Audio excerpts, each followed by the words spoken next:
Well, hello everyone, and welcome to the March 2025 edition of the St. Louis Java Users Group. Next slide.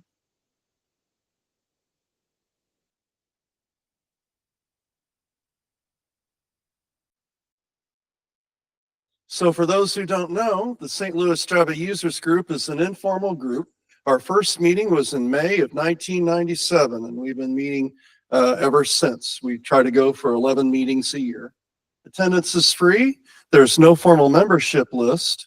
Our normal meeting date, if we can accomplish that, is on the second Thursday of each month except December when there is no meeting. There's just too many things going on over the holidays for us to organize a meeting in December.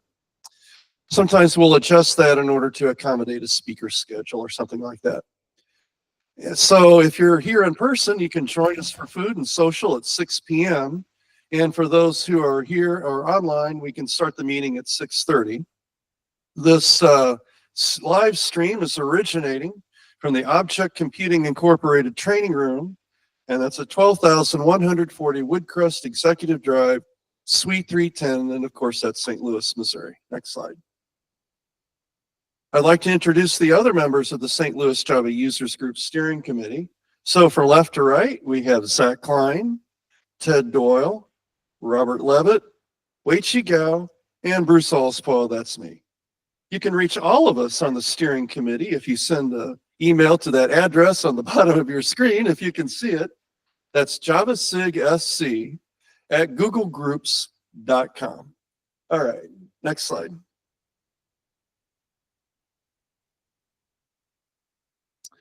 The St. Louis Java Users Group would not be possible without the help of our sponsors.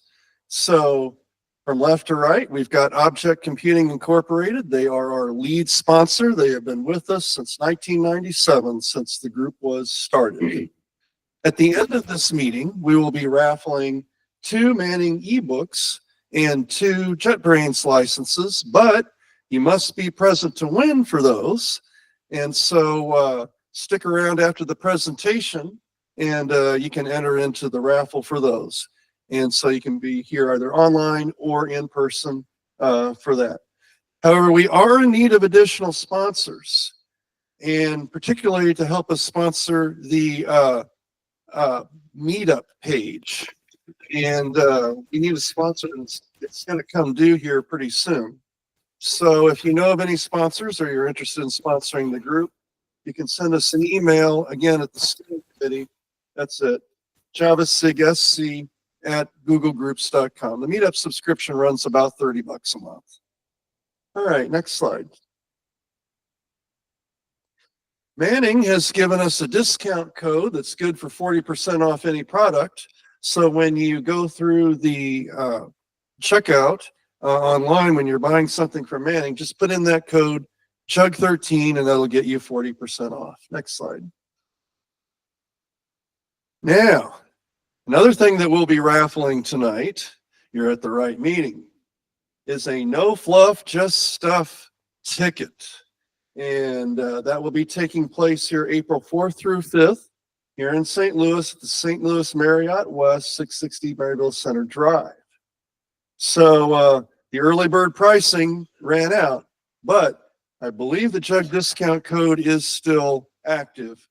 And that's what you see there on the screen, JUG1 NFJS 25. If you want to know more about the conference, you can go to the website for the conference, nofluffjuststuff.com/St. Louis. So we'll be raffling that here tonight. And one of the things we're going to be asking is, don't take the ticket unless you can actually show up to the conference. That's kind of the key point there. All right, next slide. So as far as upcoming presentations go, I think AI seems to be the hot, shiny new thing these days. So we're going to have an AI presentation on April 10th. Pass or Play, What Does Gen AI Mean for the Java Developer? By Jennifer Reef of Neo4j. And she's from St. Louis, by the way, so she doesn't have very far to fly to go to this one. Next slide. So enough about me. Oh, and if you do want to keep up with the presentations, that's easy to do. Just go to our meetup page, meetup.com/gatewayjugs. As we schedule meetings, we post them on Meetup. and you'll see the times and dates and who's speaking and so forth. We've been recording these presentations, and I've been uploading those to my YouTube channel. So there's the URL, just youtube.com/Bruce Allswell. If you're interested in giving a presentation or sponsoring the JUG, again, just send an email to the steering committee, javasigsc@googlegroups.com. Okay, next slide. So now enough about me. We're ready for tonight's presentation here. An all-code introduction to domain-driven design architecture by Jeremy Davis of Red Hat. So why don't you take it away here, Jeremy? All right, thank you.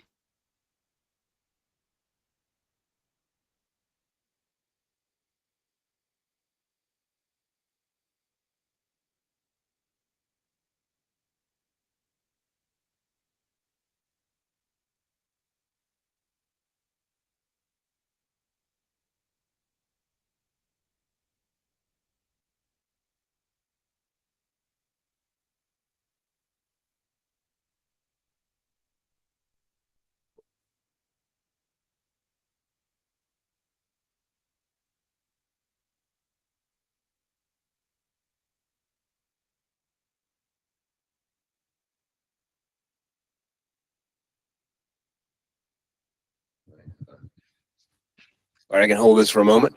This is where you can find me. I should have put my email address on here too. My email is jeremy.davis@redhat.com. There's my socials and stuff. And then there's some links in here. So the idea, does anybody practice domain-driven design? Anybody? A little bit? What? Okay, here and there. Okay, I like that concept. I actually really like the idea of doing stuff here and there. Several of us were at Dev Nexus last week in Atlanta, which is where I live. And one of the talk, I don't remember whose talk it was, but he was saying, like, you don't have to do everything, perfect when you grab a new technology or a new approach. Do the things that are useful, right? So some of the stuff I'll look at, I'll say, look, you can debate how you do this, how much of it you want to do. But the idea is to be useful, to be productive, right? And the real reason behind domain-driven design and the reason you want to use this, one thing I'm going to notice, and we'll start off, this is more code than you write in your typical applications. There's more work to do. But in the long run, if your business logic is very complicated, it's very useful. And so this is a shot like from my phone, right? So tickets on my phone. These are both tickets, right? But they have really, really different business logic behind them, right? Completely different business logic behind them. So although you have the concept of a ticket, right? Tickets can be completely different things. And when you're talking about the enterprise, which I'm guessing most of us probably work in the enterprise, right? In kind of large companies, you're going to end up with different words and terminology in different spaces, right? Inside of your organization. All right, I need to start coding here in a second. Let me jump. Or am I loud enough? I can talk really loud too. Am I loud enough to be? Yeah, you guys there for me?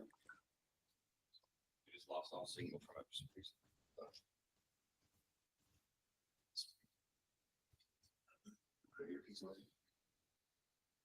Good there.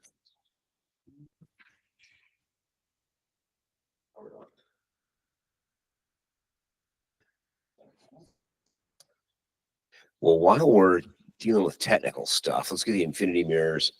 So let's look for Eric Evans. So this is the book that invented domain-driven design, right? It's an excellent book.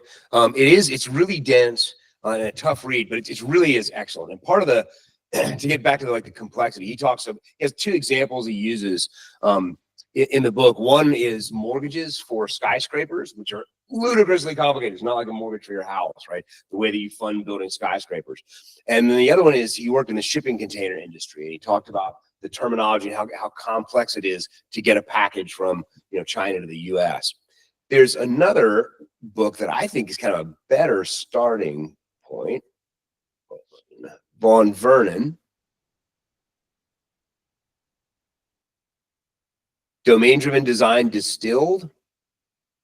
So this one is a much smaller book. It's probably about 115, 120 pages. So you can go through really quickly, and it has code examples. I thought this was a really great introduction. I would actually recommend reading this first. That's because for me, honestly, I like to see a whole kind of working application. Like when I learn something, I want to see the big picture first and then kind of drill down into things. And I think this book does a really nice job of that. So if you're looking at a great place to start, I think this is a really fantastic book to start with. And then Eric Evans' one is, you know, for the longer term, to really dive into this stuff. Eric Evans is a great spot for that.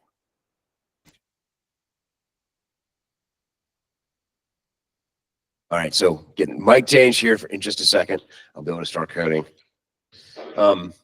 Actually, since I have slides, look at some slides. So the first thing you kind of ask, one of the first things you ask with DDD before you start coding is you want to ask some questions. And the main things you want to ask is like, what makes the system worth writing at all? Like, why bother, right? Why not buy it, and why not outsource it? And the answer you say is like, one, if you want to write software for lots of reasons, but one, the best one is it drives revenue, right? It can deliver. All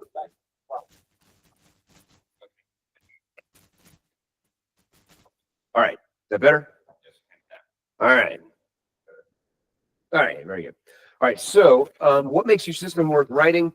It produces revenue, right? It creates competitive advantage, maybe keeping up with the Joneses, like we have to implement a competitor's product. All those things are great reasons. They're great reasons because your product owner or your management can actually has metrics around that. You find out if something makes money or not, right? Why not buy it off the shelf? The easy answer is it doesn't exist on a shelf, right? There's customer functionality. It's core to what our organization does. We can't go buy it. And then why not outsource it? There's a couple of good reasons for this.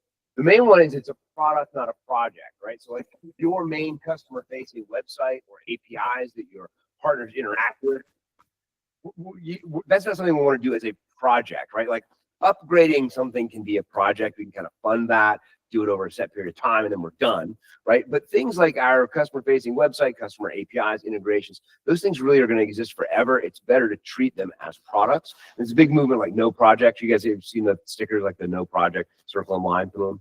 So it's a big movement to treat nothing like a project, but make everything a product. And then the other real reason is because the business logic is complicated and requires domain experience, meaning we need to have internal tribal knowledge about the code we're writing. All right, so now, speaking of writing code, let's write some code. Let's minimize this, minimize that. Let's just close that. There we go. So I did not realize I am in the home of Micronaut, but I'm going to use Quarkus for this because I work at Red Hat. Quarkus is pretty cool. I like Micronaut a lot. I think it's a very nice project. So I'm going to create an app here. It's my domain. Programmer. TL. Actually, it's Gateway JUG, right? Sorry, I should say. And so this is just going to generate an application. I'm going to add some extensions. So Quarkus has extensions for stuff. And I'm going to say REST easy. I'm going to use Jackson for JSON processing, JDBC, Postgres. And I'll use Hibernate for persistence. That should be enough to get it started.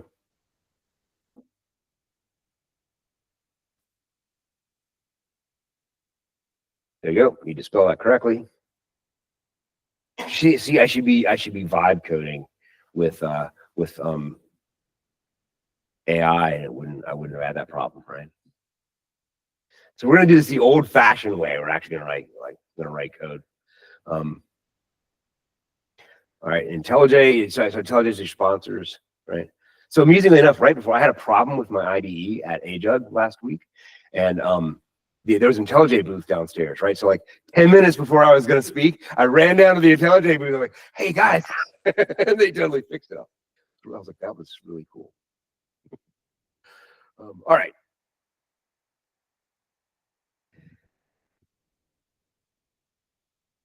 Get rid of this. So, all right, we already did the questions, right? So ask questions. Now I usually do this talk a certain way. I wanted to do it a little bit different. So basically what Quarkus has created is like a really kind of normal little Java application, right? I'm just going to delete the stuff that's in here, get rid of that stuff. I'm going to turn CD Quarkus on. Let that run in the background. Where's my IE? There you go. All right, so ask questions. Why bother? Why not buy? And why not outsource, right? So I thought it would be this time. I'd like to do this a little bit different. Let's go. Like I mentioned, I like seeing a complete app. So let's like walk through really quickly a use case, and then we'll come back and dive into these in depth. So I thought, well, first things first. Actually, this is correct. Our domain, right? So I'm going to use a conference for our domain, and you have domains, and then you have subdomains, and the subdomains are like attendees, right? Speaker or sessions. Locations, right? So you have the event space, catering, swag, right? Because you got to order t-shirts. Everybody gets a t-shirt. I'm wearing my next t-shirt. So you have swag, all these kind of things. So these various subdomains, and an idea behind a subdomain is this is an individual area where you're going to work with somebody, right? So sponsors, right? We got to go out and get sponsors and integrate sponsors, marketing. You might even have like within marketing, it could be like social media marketing, traditional marketing. We'll have various subdomains. We're going to focus on attendees, right? So our subdomain is going to be attendees. So let's go over here. So now normally the way we would do a REST endpoint, so let's say attendees, we'll call it resource, right?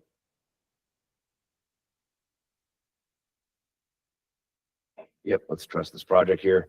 Trust project, okay, attendees resource. And what will we do like to create an attendee, right? If we're going to do a CRUD app, we're going to do something like traditional app, you'd see something like this, right? Create attendee and you'd get your object. And you would probably do some kind of like, you'd have like, some kind of like, hibernate session or spring data, thing, and you persist your object right here, right? And then you would return the attendee, right? So this kind of makes sense from traditional coding, right? Just look familiar. And then the attendee we would have here would be an entity, right? So we would need to, add ID attribute, right? And actually, let's go back and we'll do a JPA. So like, I'm using Quarkus. We have a repository as well. So I would say attendee repository, like a spring data would be, kind of the same kind of sort of thing, right? It's real common. Let's create a class attendee repository. I'll say implements.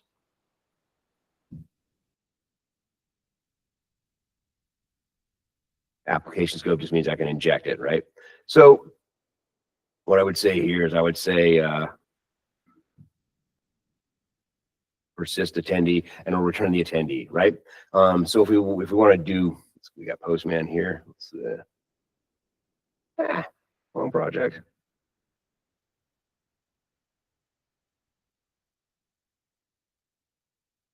Okay. Don't save.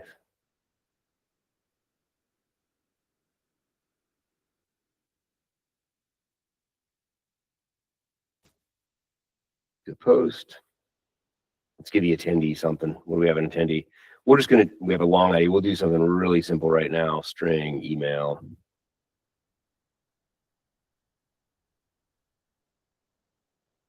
And we need an empty constructor for Hibernate. Getters and setters. I'll talk about package security. Why is it not happy? Oh yeah. There you go. Okay. So now we can say post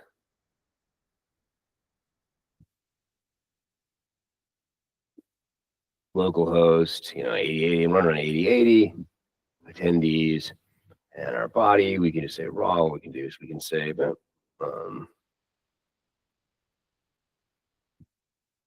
Jeremy Davis at redhat.com, right? Oh, we need to say email too, right? Tell what it is.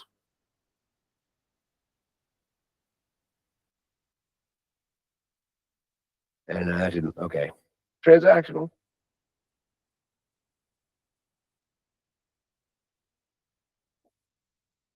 And it's not happy. Still not happy. Fun.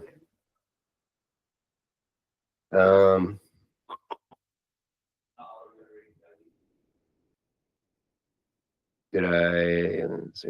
Oh, yep.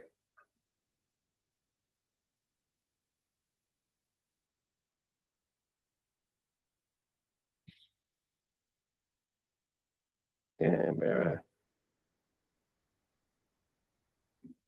it generated. That generated.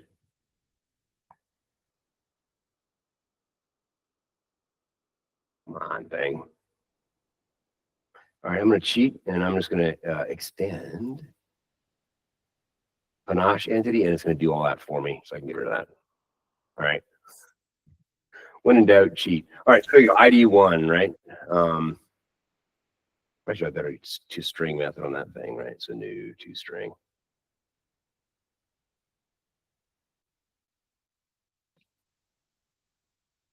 I only get an ID. ID2. All right, let's see what's in our localhost. WI. Let's see, we should have some database stuff. Data sources. All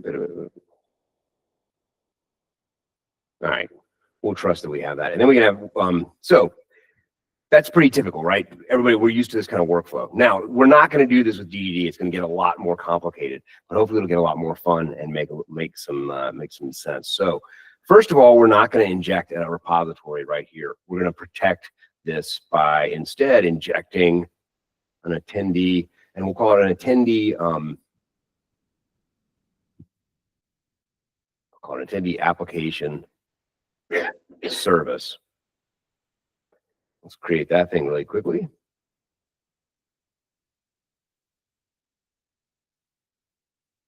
And I'm going to say attendee application service. I'm not going to say create attendee, though. I'm going to say register attendee. So the reason I'm going to say register attendee is that in a conference, that's going to be, we're going to pretend anyway, that the language they use for signing up is register, right? And so this is one of my favorite things about DDD is it's called Ubiquitous Language. And the idea is you work and you continually refine the language you use to match the language that the business uses. I used to have this demo I did as a restaurant, which had a kind of better example. Because did anybody ever work in a restaurant? And we did some, so you get one, okay. When you're out of something, what do you say? 86 something, right?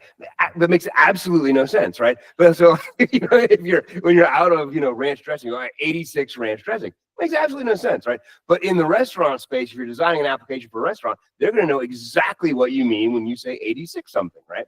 So you want to work in the language of your business, right? And that can be kind of tough. So we're going to say register attendee. That's the best I could come up with. And I asked Pratik and Vincent, the guys that run DevNext, they gave me nothing better. So this is what we got. It's not maybe the best, right? So we have a register method here. Now I mentioned there's also a domain-driven design and hexagonal architecture. And this is really where the hexagonal part comes in, because I'm going to encapsulate the actual work inside of this service. And then that way I can add other endpoints. So I'll add a Kafka endpoint in a few minutes, and it'll be the same thing because there's no real application code inside of here. This is another thing I really like about DDD. Is like I started my career like in the .com era, and some of the first jobs I had was we were moving these old, sometimes like 4GL stuff that were running on mainframes into web apps, right? Because it was just a much better way to build stuff. And in those applications, because often the developers would build a screen at a time, logic around like an account could leak all over the place, right? And it can still happen like in rich web applications. If you do a lot of front-end logic, that can still happen, right? And then somebody goes to make a change, and then now you got to go hunt this change down. You have to do all this, what do you call it, code forensics, right? To go find out, well, where's all the logic around changing my accounts, right? And it's even more fun if somebody has to make a change later that reacts to a different change, and so they just create a different method, that just affects something that was changed at one point in time. But if you get in another account that's never hit that other screen, right, you get that. It's really fun. So this is one of the things we're trying to seek to do with DDD is to keep that from happening. So what we'll do, and we're also not going to pass entities around. So entities are persistent objects. What we're going to pass around instead, we'll pass an attendee DTO around. Now we'll create a record for this because the idea behind a DTO is that it is immutable, right? So this is, we'll have an ID, we'll put the ID in there and we'll say string email, right? But this is an immutable object that we can pass around, and we're going to protect that entity inside only one part of the application. And we're not going to pass in an object either. We're going to pass in a register attendee command. That sounds like really fun, right?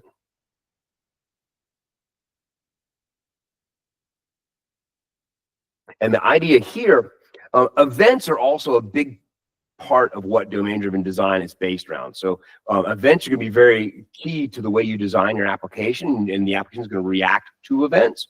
And events are things the business cares about, right? So if we're going to organize a conference, we want to know when somebody registers. One, because that's how we make money, right? But we want to send them a confirmation email. We want to make sure we order a t-shirt, right? We want to make sure we get their meal preferences. We can look at all this kind of stuff, right? So let's create this thing as well, create this, and we'll use a record for this also because this is immutable. And right now we'll just put string email. We'll make it super simple. Now we have register attendee command, and we'll get back an attendee DTO, and we'll return our attendee DTO. So compared to the way we would kind of traditionally look at this, we're not doing any persistence inside of here. We're not looking at entities. We're passing around. We have an immutable object, immutable JSON coming in, and JSON going out. Can't change these objects or anything. All the magic's going to happen inside of here. So now we need to change this to attendee. Oops. Register attendee, and we're going to take a register attendee command, right? So what has happened here? So come on out. So first of all, we need. Oh, sometimes I don't like this complete here. One, create an attendee. Save the attendee to the database, right?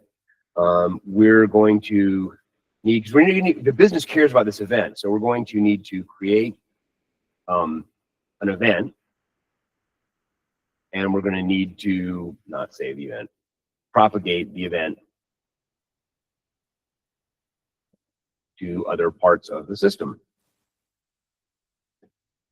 All right, so that's basically, this is kind of the application flow. So I'm calling this an application service. And the reason I named it application service is kind of long-winded, but there are different kinds of services in DDD. One of them would be a domain service, and a domain service would have functionality that exists around your domain objects. Like I would have a domain object. Right now I've got an attendee. I'd probably also have an address object, right? Maybe an employer is an object, things like that. Yeah.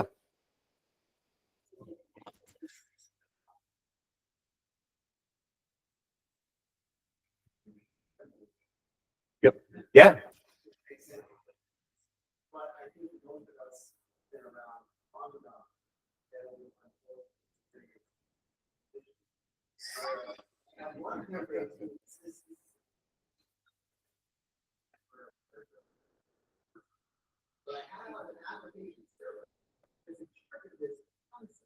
Yep.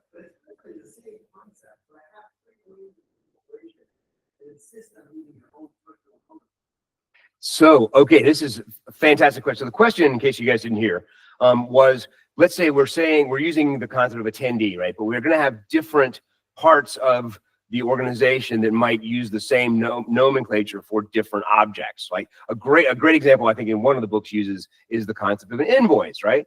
Well, an invoice is two things. Sometimes it's something we're expecting to receive money for, and sometimes it's something that we're expecting to send money in response to, right? But it's still an invoice.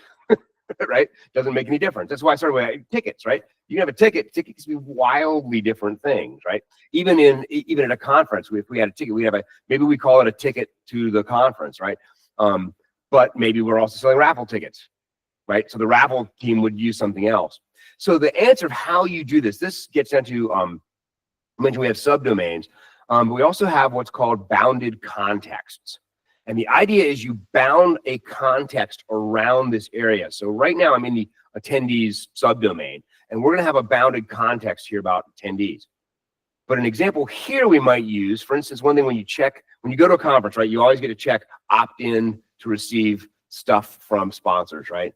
I work for a company that sponsors conferences. We love it when you check yes, please, on that checkbox, right?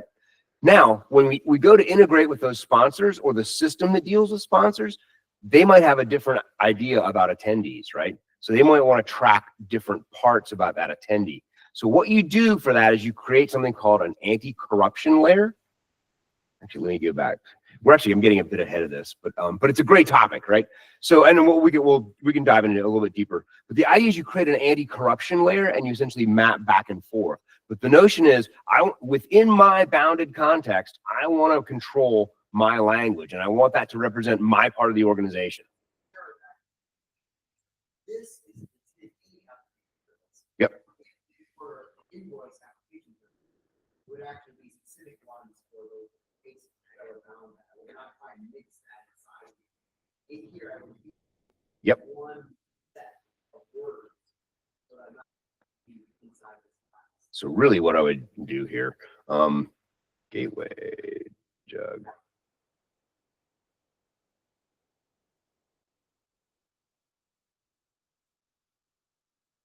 I would pull this inside a package.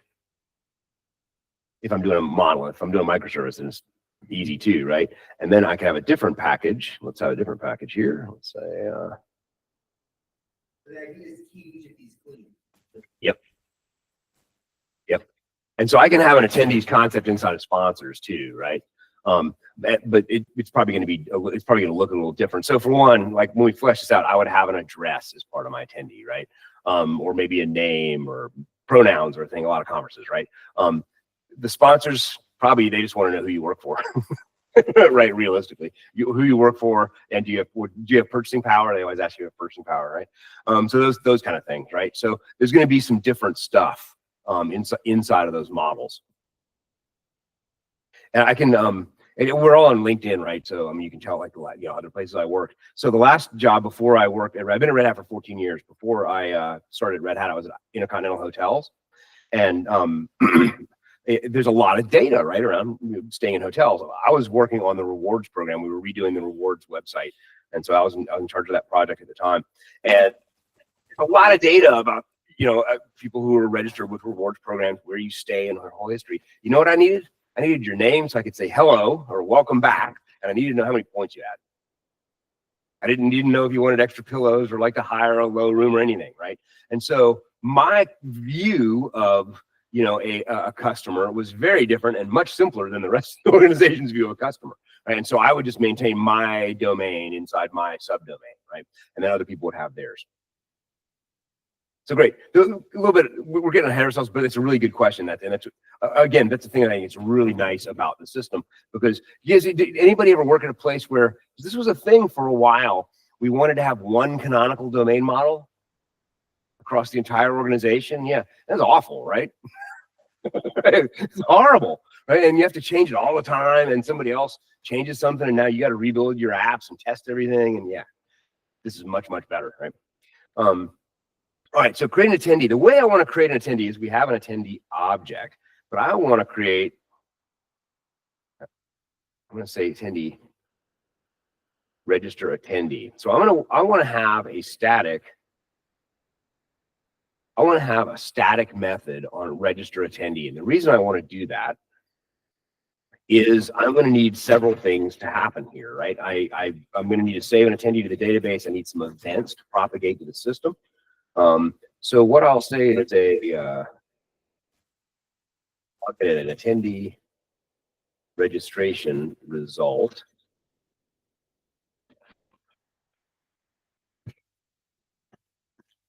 We'll just create this. Flesh that out in a minute. So now I'm going to put this inside my register attendee.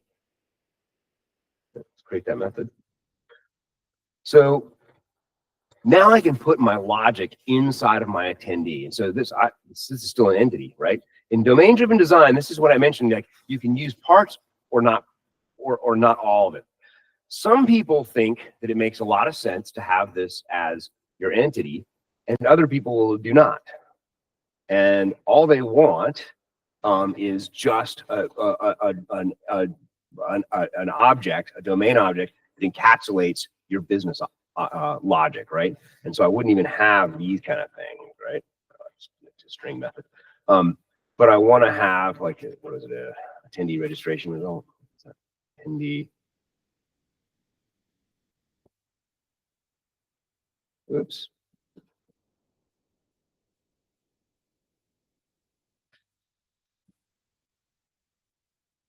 Why is that mad?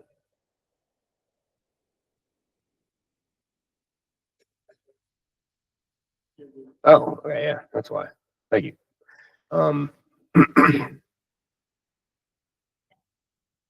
Well, actually, it shouldn't be public. It should really be protected, right? But all right. So what I'm going to do here. So I want to have this complicated logic. I'm going to create an attendee. Actually, let's create an attendee entity. So let's have a new class here, and this will be our entity. So I mentioned you can make this the entity, and there's some people who say that makes sense, but I think if you want to be really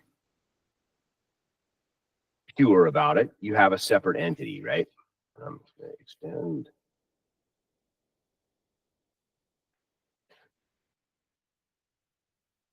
Constructor. You have to be protected.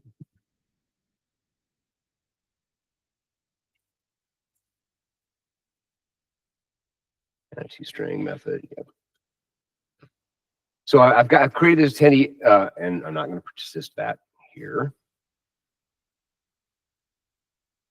And I mentioned there's some other stuff that has to happen, right? So I want an event, right? So I want an attendee, attendee registration event.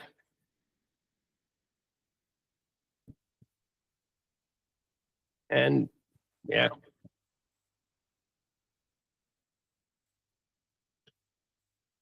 Let's create this thing.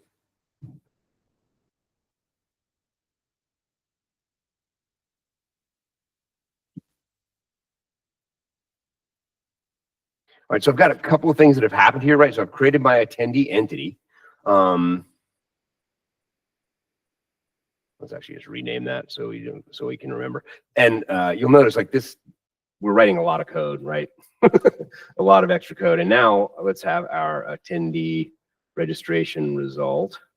And we're going to say attendee entity and event. We just call that event. Yeah. All right. And we'll say attendee entity.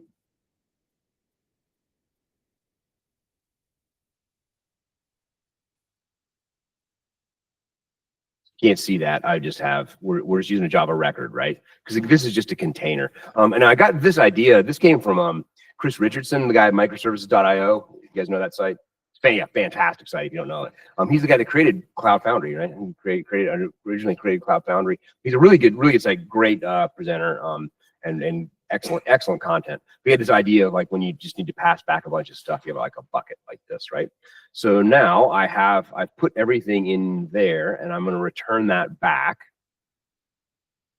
to my service, right? So what I've done is I've encapsulated the logic of registering attendee inside of the attendee domain object. So right now, not a lot of logic yet. What we do is we just create an entity and we create an event. So now the application's job is to coordinate all this. So I've got my result. So what I'm going to say is attendee entity, and autocomplete doesn't know with records to do that. But and now I can now here is where I'm going to inject my repository, and so I'll do the persistence here. So attendee repository persist attendee entity. I'm going to say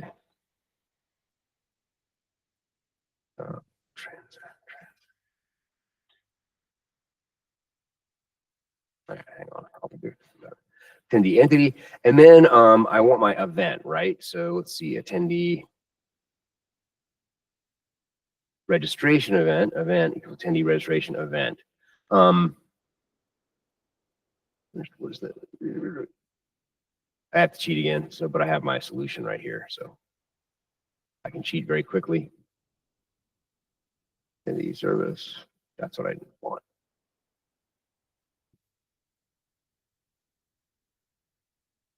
And all I'm doing here is why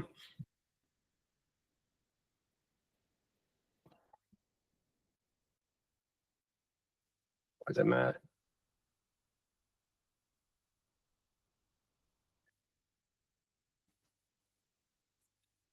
What? Why is this mad?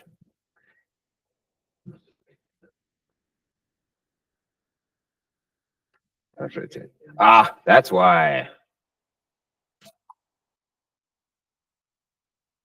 All right, so there we go. So on this, I'm just putting the transaction scope right around there, right? So now what I want to do, and I don't have actually, let's do this. Marcus ext add messaging Kafka. All right. And now I need to just tell IntelliJ here that I've added something. Maven.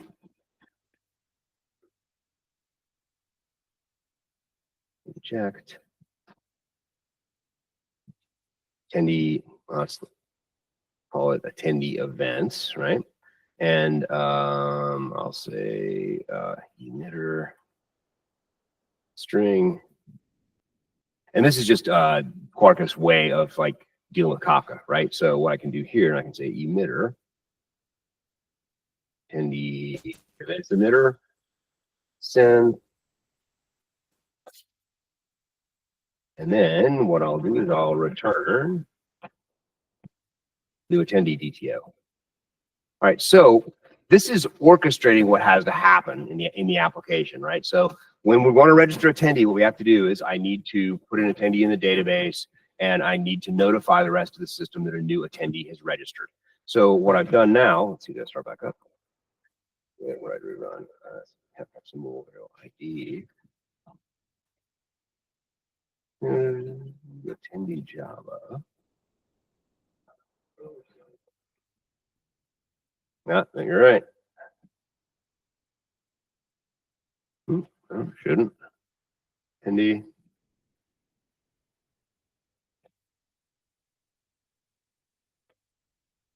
Oh, that's just a class now, right? Oh, that's got it. There you go.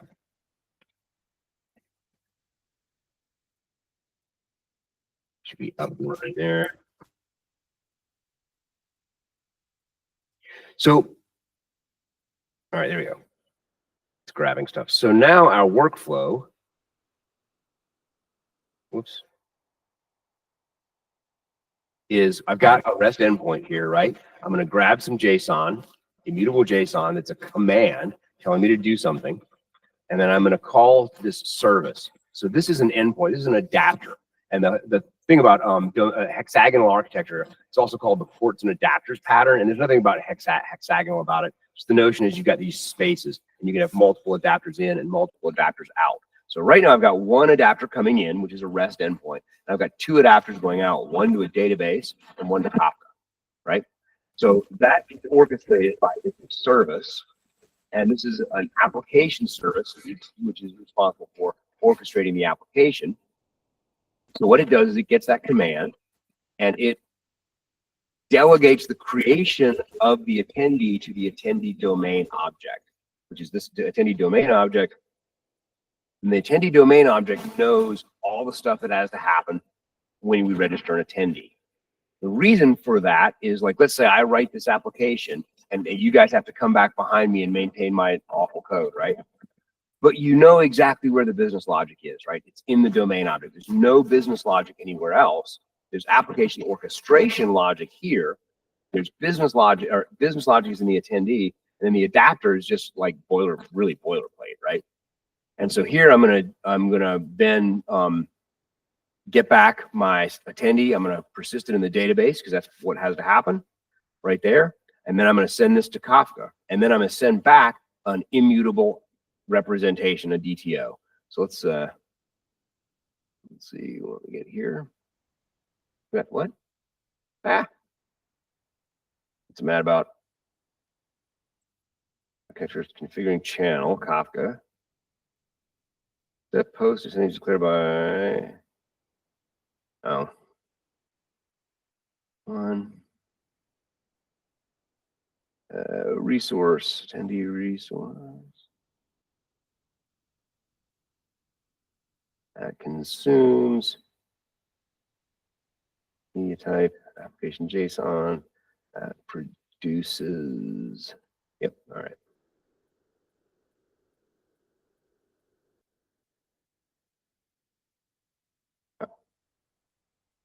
All right, so I've got, that's in the database now, right? And let's see if we look here. We've got our client. Let's see if we topics. Topics should be created for us. Should be attendee events, right? Maybe. Maybe not. It said it sent it, right? No, call it. Uh-oh.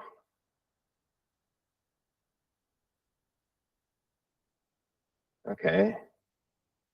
IO exception. Maybe we didn't send something to Kafka. All right, so did my Kafka, I've got Podman running here. No, don't. Got Postgres, I've got Red Panda. Well, try one more time. Coverable.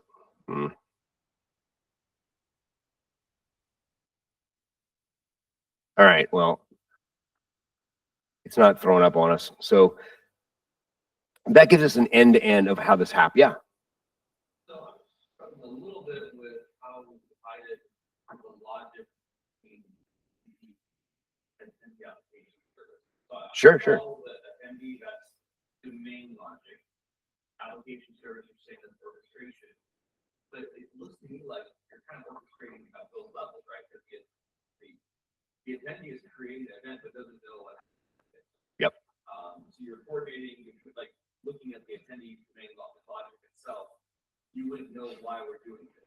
You need to go to the application service. Oh, they use that event downstream. I guess if I were writing that code, I guess the event in the application.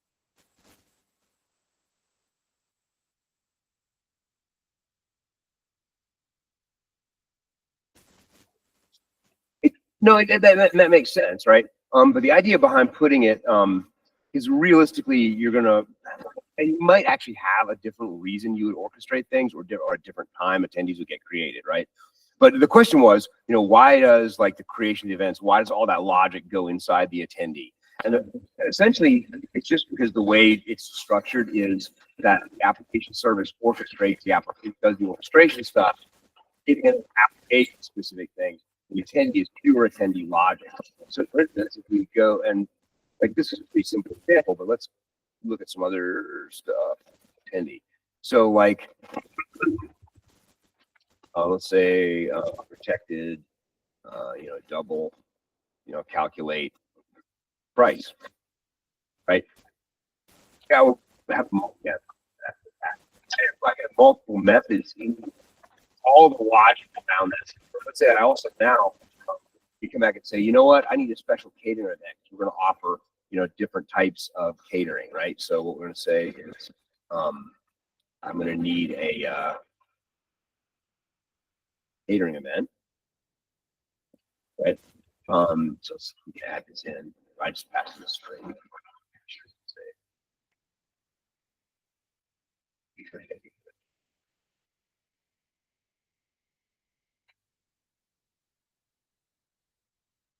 And let's create a catering event here. Create a record catering event. And we'll say,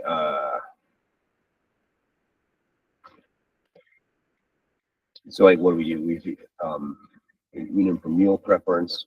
And what do you always have an vegetarian, right? What else we have? Gluten-free, right? Nobody gets those many. You can't choose pescatarian, right? But it would be very cool if you could choose like tacos, right? That would be very cool. So we could have that inside of our register attendee command, right? So we can pop in there the meal preference, right? Yeah. There you go.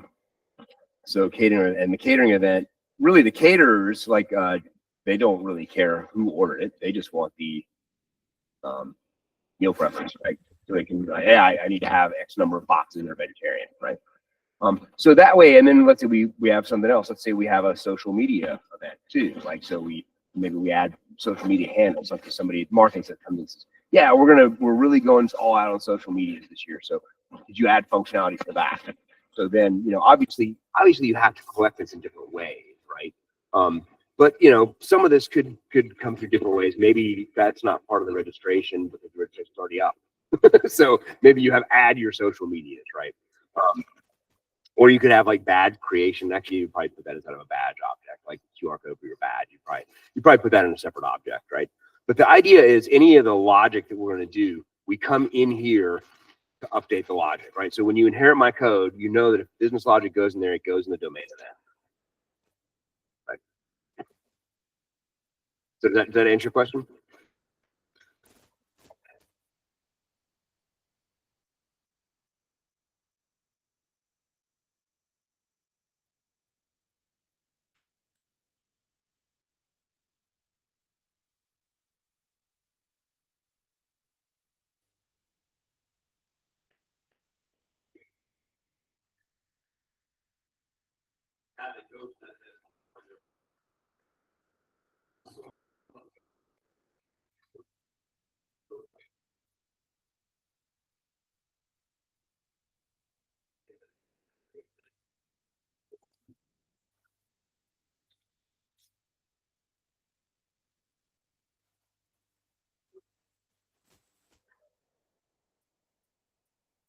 Yeah, so and that's part of like, so the idea is the boundary is your service, right? So that's the boundary to the applicant, and that's why like we're returning a DTO. Like we're not sending entities around, you know, or domain objects around.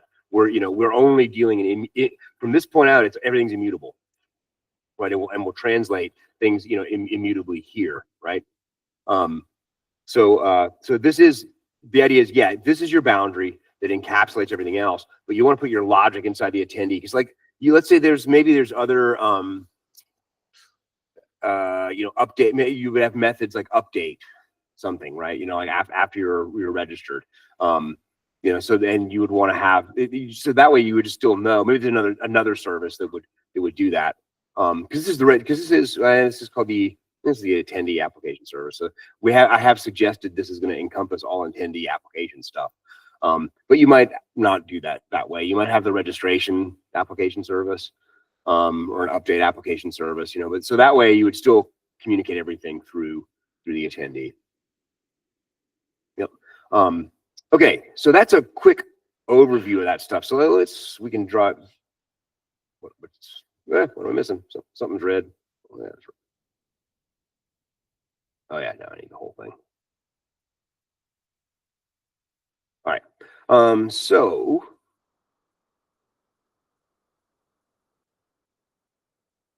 attendees, our domain. So inside our attendees, we'll say domain objects. And the domain objects are going to be, you know, an attendee is one, right? A badge is probably another domain object, right? There's going to be logic around the badge, stuff like that. Other things in our attendees would be maybe lodging, maybe. You know, so you booked your hotel, and you probably have to have some kind of session. Separation. My concept of sessions here, probably all I really want to do is map like an ID. I really just want a mapping table, right? So attendee 3 has registered for these sessions. It's probably all I need to know, right? But in my sessions domain, that's going to have a lot of stuff, right? I'm going to need the speaker. I'm going to need the abstract, a headshot, right? You know, social media stuff. Is it being recorded? What room is it in, right? So you're going to have a very complicated session domain object inside of the session subdomain, but probably not a particularly complicated one here, right? And then we would though need to do some.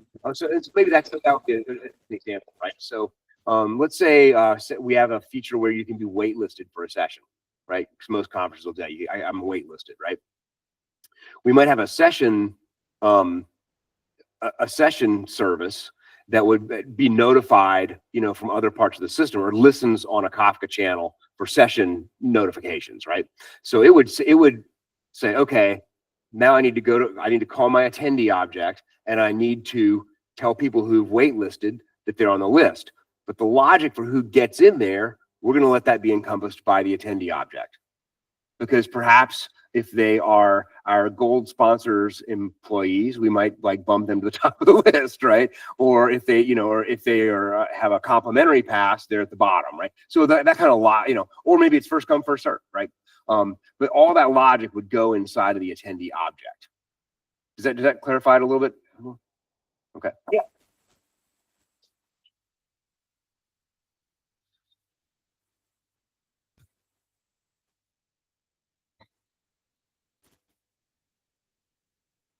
Yes. How do you see the badge printers there and are on the services there? How do you make sure that you set up so all the messages will eventually get sent? Okay. So yes, the question is, how do you know, so there's all these events we have to do, right? We've got to send something to the badge printer, right? We've got to print the badge. We got to be able to let the catering know. We have to let the sponsors know. We got to do all this kind of stuff, right? So what happens if stuff goes down? Because we're talking about loosely coupled stuff, right? We're reacting to events. So in any kind of loosely coupled or event-driven application, if we're storing stuff on Kafka, right? I'm using Kafka here right now. We have a log of those events. So even if our consumer goes down, eventually we'll come back and we'll be able to go through that. But it is loosely coupled, right? So you could, of course, go back through and make sure, you could have a service that would run and go back through and make sure everything is progressing nicely, right? Or not progressing, as it may be. But I would say largely that's more a problem of decoupled applications, right?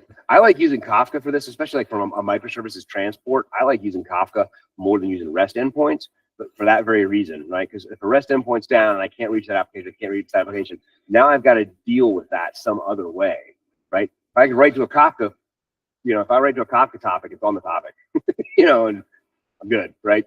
And I can assume somebody else will deal with that later, right? Yeah, so I think that's a much better transport, way to do that. So domain objects, entities.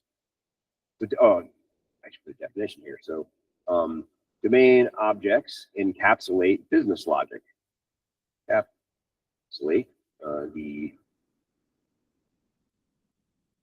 business logic. Events are things the business cares about, right? So yeah, attendee registered event, right? Attendee canceled event, right? And then again, so like if we had a cancellation service or something, right? So we would have to orchestrate cancellations, logic around are we going to give a full refund? Do we have partial refunds based on dates, right? Did the person have a discount, right? Things like that, right? How do we calculate the kind of pricing? All that stuff inside of our domain object, right?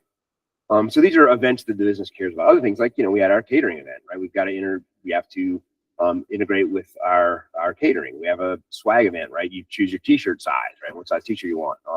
You can get that, right? Let's see, services, right? So the services, we looked at the registration services. So these orchestrate workflow, or they orchestrate the application. There are a couple of different types. So this is really an application service. There's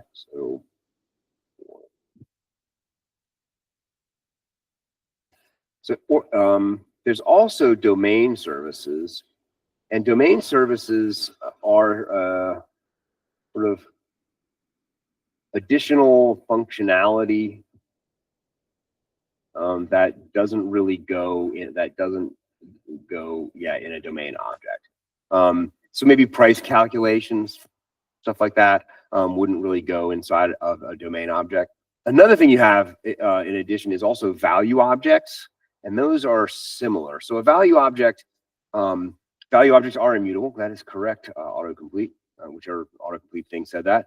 Well, a good example of these, people often talk about is like money, right? Because like we have international people at DevNexus, right? So they're gonna, obviously they're paying in a different money. So often you have a money class that would handle the translation of currencies and stuff, like, because you don't want to write currency logic inside my attendee, right?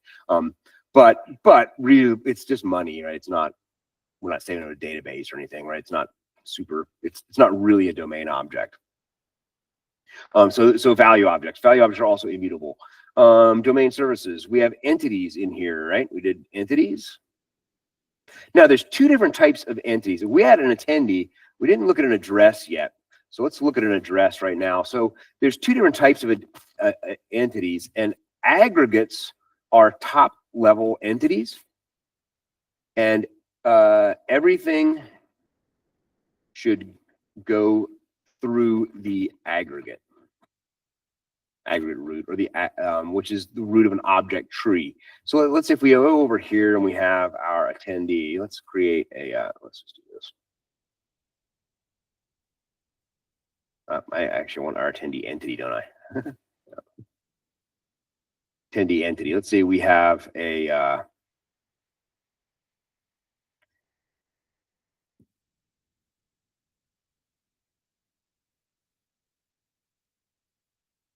one-to-one, right? So class adjust entity. And what do we do? Like string, street,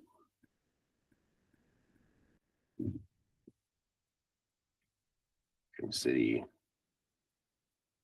I know we would actually have a list of state or province, right? State or what else needs that look, now it's pretty good, right?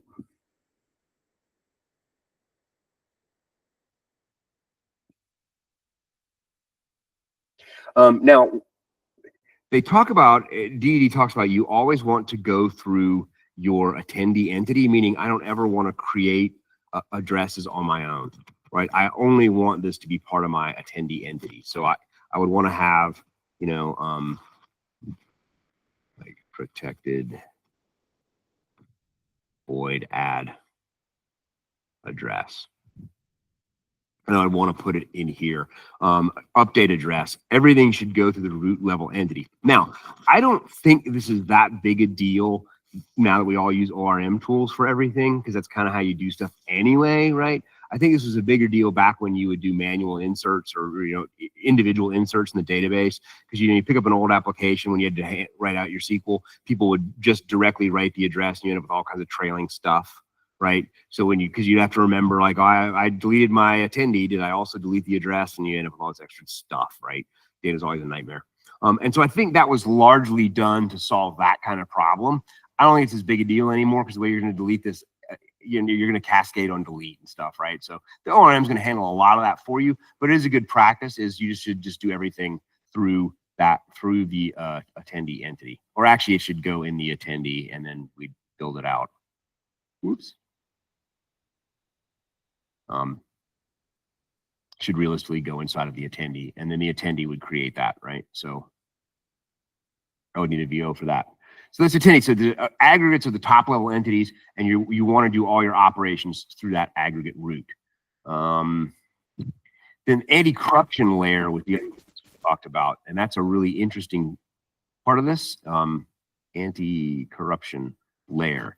So that protects the domain from other domains, which is largely what it does. So let's say we have our sponsor service or a sponsor integration, right? Sponsor, we'll call it an anti-sponsor ACL, right? Which is kind of a silly name, but call it that. And let's say,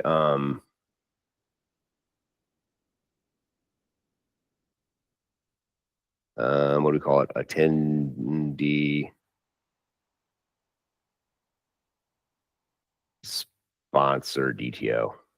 I'm winging this part of the presentation because we asked about this, so I don't have a good I don't have a good naming convention here yet. But we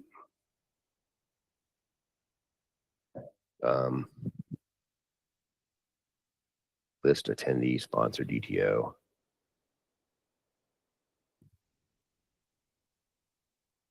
Get attendees.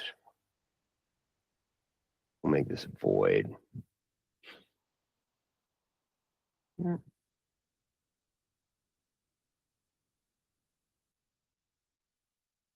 So for this,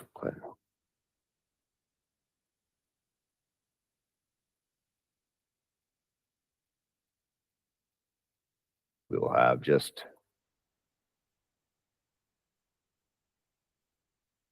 string email, right? Because that's all our sponsors care about. What we would want to do would be something like return list of, and we'd stream out this from one of our other from the other service, right? Or stream it out from the let's just do that. Let's inject the repository.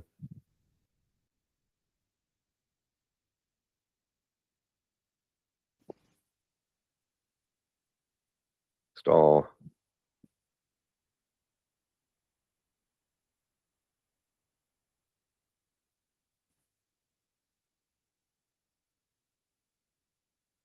So now what we're going to do, this as an anti-corruption layer, what we're doing is we've got a different type of DTO, right, that we're going to send over to our integration. And so all we're doing is we'll list all of them, stream, and then map them to this other type of DTO. I mean, this one's super simple logic, right? We're just throwing the email here. But, so that way, we can kind of talk in the language they like talking. Maybe they have interests, some other stuff. But this way, this would prevent us from having things specifically leak back and forth. Maybe they don't even, maybe the sponsor domain doesn't even want to call them attendees, right? Maybe they want to call them something else, right? And we could call them potential customers DTO, right? We do that. We could say, yeah, I should do that. We'll call them an opt-in. There we go. That sounds like that might actually be a thing that they would say, right? So now we'll return an opt-in, right? And that way, this language doesn't have to go across different domains or different subdomains. Does that make sense? Does that kind of illustrate the anti-corruption layer? How am I doing on time? Okay. What time am I supposed to end? Okay. All right. So we're all right. All right. So that gets us to anti-corruption layer. All right. So to recap really quickly, so we've got a domain of a conference. We've got these various subdomains. So like I had attendees, we just looked at attendees and sponsors as subdomains, right? They have similar but different views. So different views of that attendee. So we can use different language in both of those, and we can use an anti-corruption layer to make sure that we can translate back and forth with only the parts that we want, right? So we don't make unlike the ubiquitous domain or the canonical domain model, in which case the sponsors would have had to take all of that thing in, including meal preferences and catering events and t-shirt sizes. We can just give them the email, right? So they can send spam to people. Domain objects we have around the logic that it's going to build our application. We can put some other logic in stuff like money. Events are things that the business cares about. Attendee registers or cancels. Catering events, because we need to know if somebody's a vegetarian. Services are going to orchestrate how all this stuff works, right? So that's going to orchestrate the various pieces. So it's what's going to actually, say I need to send this to the database, or I need to send this to a Kafka topic. It's going to understand how how you're integrating with various pieces. Let's say we buy something off the shelf and it's using JMS. Okay, so we add a JMS adapter there too, right? That's totally normal. Then domain services would be additional functionality that wouldn't go inside of a domain object. What should be a good example for that? Entities. Entities are good, things we're going to persist, right? We know what those are. Aggregates are the really unique thing about that DDD treats around entities, because aggregates are your top level, the top of the object graph, and everything should go through that top level graph. I think in ORM world, that's kind of normal. And then an anti-corruption layer can protect us from other domains, right? And allow us to translate back and forth between what people are saying, right? All right. That's pretty close to the end of what I got. Any question? Yeah. Yeah. What about when you're creating additional events? Why couldn't that go in, say, a domain service rather than The creation of the events. Yeah.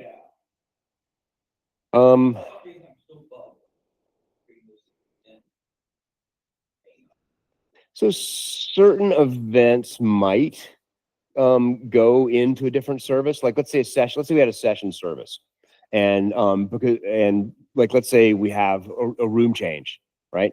So there's a sessions domain that's going to actually handle all that. It could broadcast something to a Kafka topics, saying room change events or session events, right?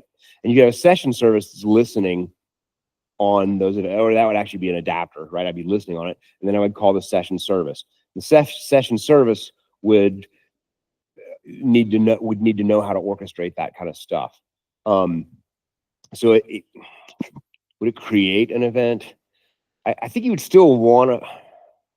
It would probably just handle the event in that case. So you would just call but again, so like with that, the example of like if the rooms changed, I guess it would. Yeah, it could probably create an attendee event to notify attendees that the rooms have changed. I mean, that's probably fine, The idea behind doing creating the events around registration in the attendee is that all the attendee registration logic goes in one place, right? And ideally, any logic around the attendees that you need to know to change goes inside of there. I mean, if you're just talking about like a room change, location change or something, that might be a little bit different. Or like you were mentioned in, I don't know, what are other things that you would need to be, that other parts of the system would need to be notifying you about, but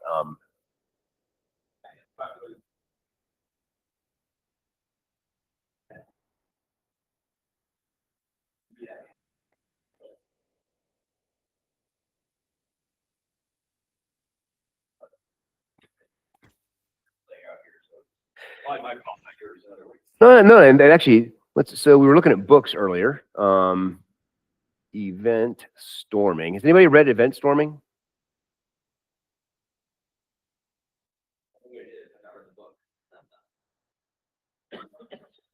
So it's a really good book by this guy, Alberto Brandolini. And so his idea of doing stuff is you get your business in a room and you give them these Post-it notes, right? And the Post-it notes have meanings. And you kind of put all these things together on a board and then organize it, right? But the core around this is, the events that matter to the business. What does the business really care about, right? And then you can kind of come and do it. And he actually, it's not just software. He uses this because he runs workshops and stuff, and he does it a lot of times with bringing a new product to market. You try to find a good product market fit and stuff. This is a good technique for doing that. It's a really interesting book. It's a PDF, I think, just only available as a PDF, I think. Let's see. I have some images of some of. Yeah, here's what it looks like. So we do this with our customers, right? And so this is where you get these big chains of Post-it notes together, right? So the idea is you want to sort of organize around the structure of those events. And so you want to kind of build an event-driven system that way. And in domain-driven design, that's very important, right? Because we want to operate on the events that are important to the business. And part of that is we can all agree on those events, right? So like I was saying, we might not agree on the actual domain object of an attendee, right? Because a sponsor is going to have a different view than the conference organizers are going to have of them. And the swag, the t-shirt people just care what t-shirt size you have, right? So everybody has a different view of an attendee, But we also recognize that that when an attendee registers, that's important to us. If an attendee somebody cancels, that's important to us. If a sponsor signs up, that's important to us, right? We need sponsors, right? We mentioned, right? So if a sponsor signs up, that's an event we care about. So if somebody tweets about us, right? So, I'm sure I don't know this, but I'm pretty sure there's probably some kind of social media software you plug in and retweet, right? I would hope there is. Right? So, or whatever, I guess it's not tweet. People still say tweet though, right? Yeah. Or Blue Sky. Yeah. Post. Yeah. Post somewhere, right? So you can amplify. There you go. Amplify, right? So, we can just kind of plug this stuff in, search on hashtags and automatically amplify things, right?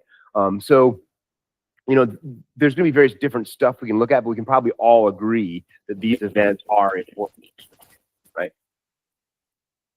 Yeah.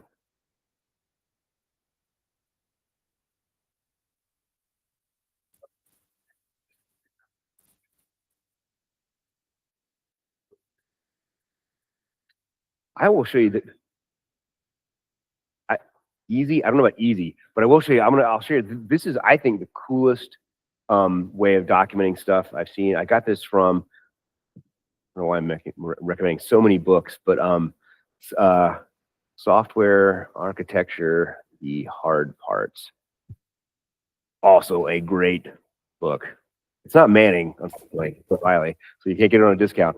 But I do not. I have nothing. I have no skin in this game. I just loved the book, right? But they do something. There's ThoughtWorks guys, right? ThoughtWorks guys are all really smart, right? Yeah, Neil. Yeah. Yes. So I won. So one year at JUG at DevNexus, I won Best Local Speaker, and Neil Ford is also an Atlantan. So I like to think that I beat Neil Ford. Now I don't know if that really counted, because he had the keynote. But but I like to think that I beat Neil Ford. Yeah. So let's put a. Yes, yeah, it was that year. So yeah, it was after he wrote this book, right? Because he talks about some of this stuff. So let's do a design attendee registration event dot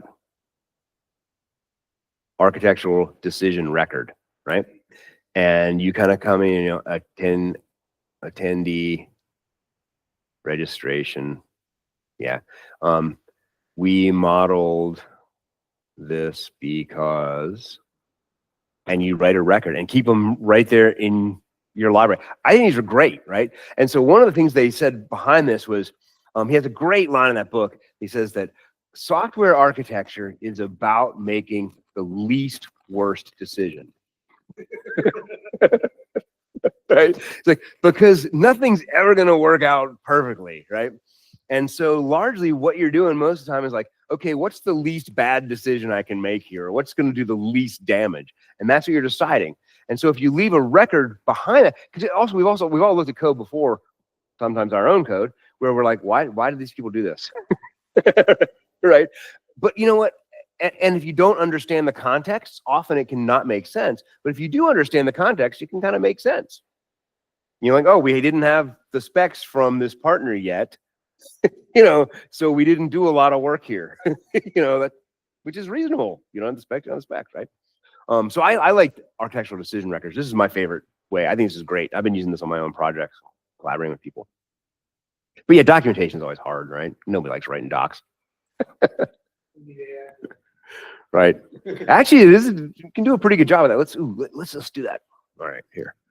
Where's maybe I have to get out of presentation mode. All right, let's see what Copilot says here. Generate docs for the Gateway JUG project. Let's see what we get here. It's just copying my README file.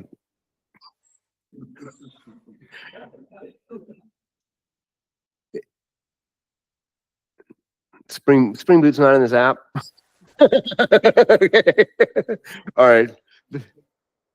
Yeah, yeah, that wasn't such a great job. That wasn't so great.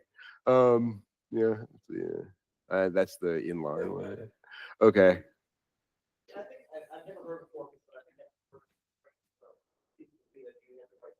Awesome. Respect. Awesome. Yeah. Thanks.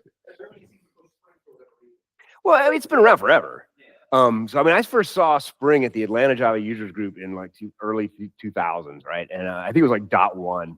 Keith Donald, who used to do their data stuff, came in and presented Spring. Right? It was in its infancy, and I went out and got that Rod Johnson book. You know, that big, enormous, like it was red. Who did the red books back then? Red with a yellow lettering. It might have been, yeah. So I got his book and read it, and because Spring was basically just the source code, the example code in that book. The first versions of Spring. And I went the next day to talk to the architects. I was like, hey guys, we got to use this thing. But so it's been around for 20 something years, right? And Spring Boot was very cool. Micronaut actually did that kind of, or actually, who's the first? The first one was Drop Wizard. Drop Wizard kind of did that model, the bootable jar kind of model first. And then, Spring Boot grabbed people's imagination. But yeah, I think Quarkus is nice. What I really like about Quarkus is like in the background, like it's spinning up all those services for me, right? And I don't even have to do anything. Yeah. I think Quarkus is really nice. And then it gives you this really nice little UI, right? So I was doing this little dev UI, and we can see all the stuff in here. I don't know what's going on with my Kafka topic. Yeah, something's wrong with my Kafka topic. Oops. Yeah. They did start using. They weren't originally. They did. I think they are now. I should actually know that. But yeah, originally they didn't, but I think they're leveraging it now. Yes. Well, what's nice about this is you don't have. No. I'm sorry. No. Panache is not. So Hibernate Panache is an extension to Hibernate. And what Hibernate Panache does is it allows it essentially extends. So like my entity here, I am extending a Panache entity.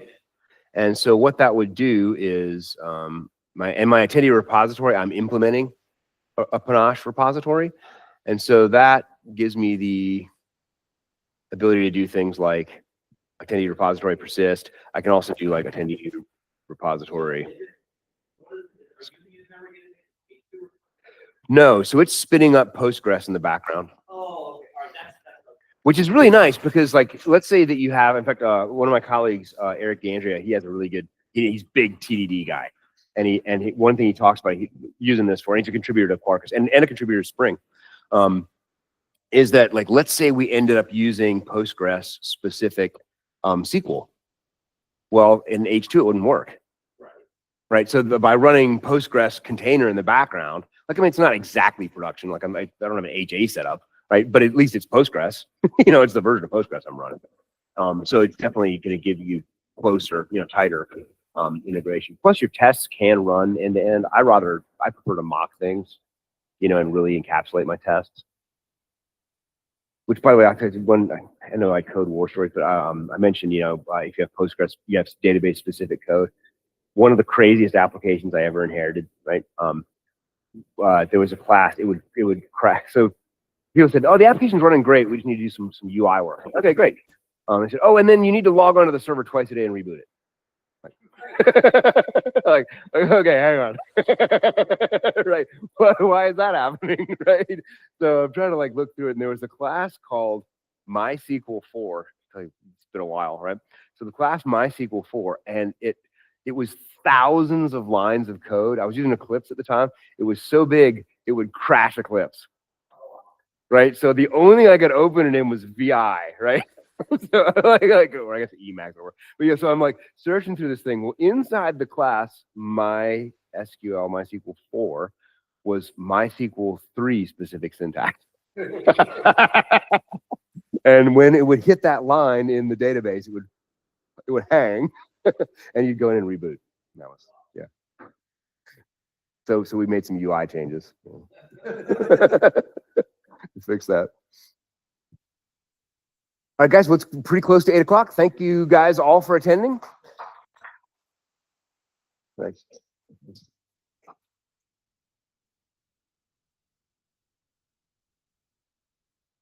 Okay, well, thank you very much. If we don't have any online people with any Q&A or anything like that. Oh, yeah, anything? Yeah, thanks to everybody online. Okay, well then I think we're ready to end the recording and then we will move into the raffle.